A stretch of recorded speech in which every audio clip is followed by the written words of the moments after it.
నరసింహస్వామి ఆలయంలో రథానికి నిప్పంటించారు. అది అంటించి కడాన కథలన్నీ చెప్పే పరిస్థితికి వచ్చారు. రామతీర్థం, రాముడి శిరస్సే ఎత్తేసే పరిస్థితికి వచ్చారు. విజయవాడ దుర్గమ్మ ఆలయంలో వెండి సింహాలు మాయమైపోయినాయి. మంత్రాలయంలో లక్ష్మీ నరసింహస్వామి ఆలయంలో నాగ శిరస్సు దెబ్బతినింది. నెల్లూరు జిల్లాలో వెంకటగిరిలో 50 కిలోల పురాతన నంది విగ్రహం చోరీ గురైంది.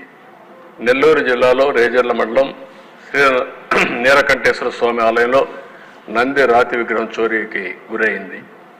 విజయవాడలో సీతాదేవి, శ్రీరాముడు, సుబ్రహ్మణ్య స్వామి విగ్రహాలు ధ్వంసం చేశారు. ఇవన్నీ కూడా మీరు చూస్తే ఒక్క మెసేజ్ ఒక్కప్పుడైనా ఇచ్చుంటే ఇలాంటివి వచ్చేటి కాదు. మేము రామతీర్థంలో ఇది జరిగిందని ఫ్యాక్ట్ ఫైండింగ్ కోసం మేము వెళితే నా మీద అచ్చెన్నాయుడు పైన, కళా వెంకట్రావు, అశోక్ అందరిపైన కేసులు పెట్టే పరిస్థితికి వచ్చారు. అంటే దేవాలయాలకు కూడా దెబ్బతీసే పరిస్థితి వచ్చారు. భక్తుల మనోభావాలు దెబ్బతీసే పరిస్థితికి వచ్చారు. కావాలని డెలిబరేట్గా చేశారనేది అందరి ఆలోచన. నేను ఒకటే చెప్తున్నా, ఏ ప్రార్థనాలయానికి కూడా అపవాదు రాకుండా, అపచారం జరగకుండా కాపాడాల్సిన బాధ్యత ప్రభుత్వాన్ని. అది మసీదులు కావచ్చు, చర్చలు కావచ్చు, హిందూ దేవాలయాలు కావచ్చు, ప్రతి ఒక్క ప్రార్థనాలయాల్ని కాపాడడం మన బాధ్యత. అలాంటిది విస్మరించారు. నెక్స్ట్ ఇంకొక పక్క ఎన్నికలు, మొత్తం హింసలు, దాడులు, తిరుపతి మొత్తం డూప్లికేటు కార్డ్స్ అన్ని గుర్తింపు కార్డు తయారు చేశారు, బోగస్ ఓట్లు వేశారు, 11 కేసులు బుక్ చేశారు, యాక్షన్ తీసుకోలేదు. మళ్ళీ కేంద్ర ఎన్నికల కమిషన్ IAS ఆఫీసర్లపైన యాక్షన్ తీసుకునే పరిస్థితికి వచ్చింది. స్థానిక సంస్థలు మొత్తం ఎనానమస్ చేసుకున్నారు. మిగిలినట్టు కూడా ఎక్కడిక్కడ గుద్దుకునే పరిస్థితికి వచ్చారు. 122 జడ్పీటీసీలు, 2333 ఎంపీటీసీలు, వార్డు డివిజన్ల మున్సిపాలిటీలు 577 ఎనానమస్ అయిపోయినాయి.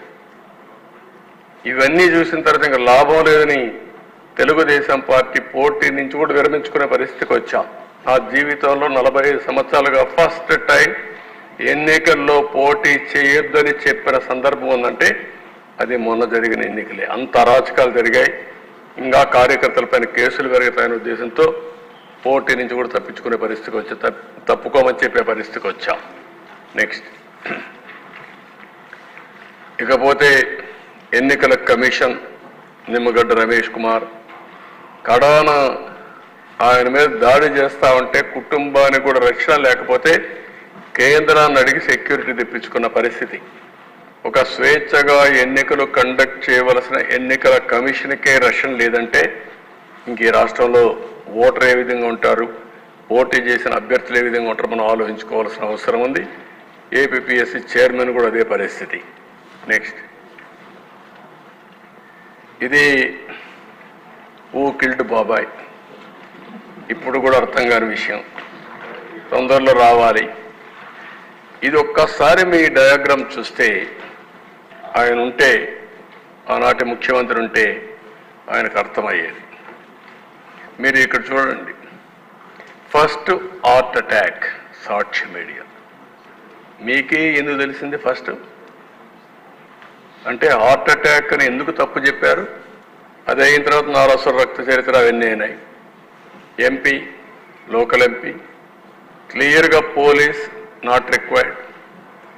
తర్వాత గంగిరెడ్డి, ఆనాటి ముఖ్యమంత్రి మామ, వాళ్ళ హాస్పిటల్లో సిబ్బందిని తీసుకెళ్ళి కుట్లన్నీ వేశారు.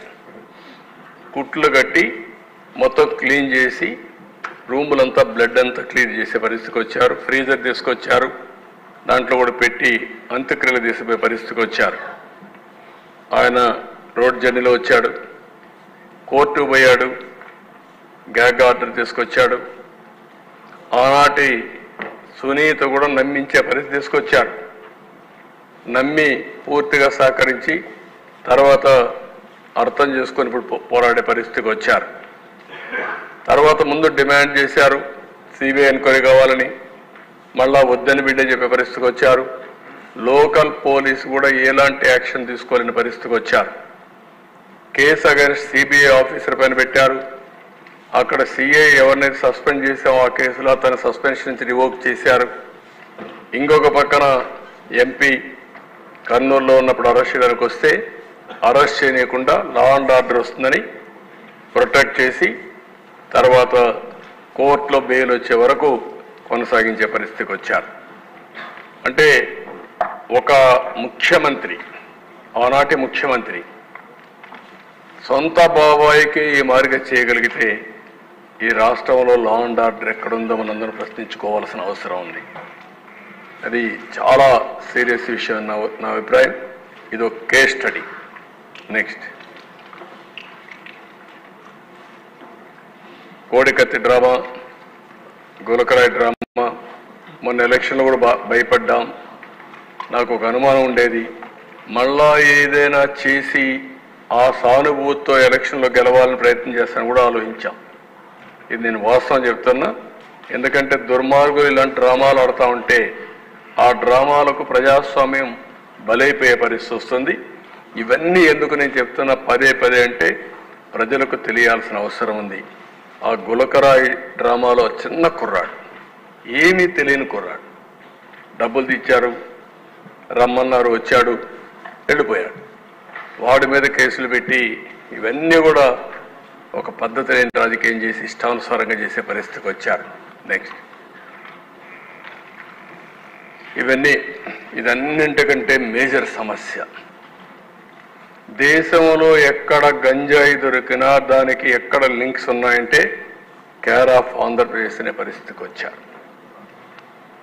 రాష్ట్రంలో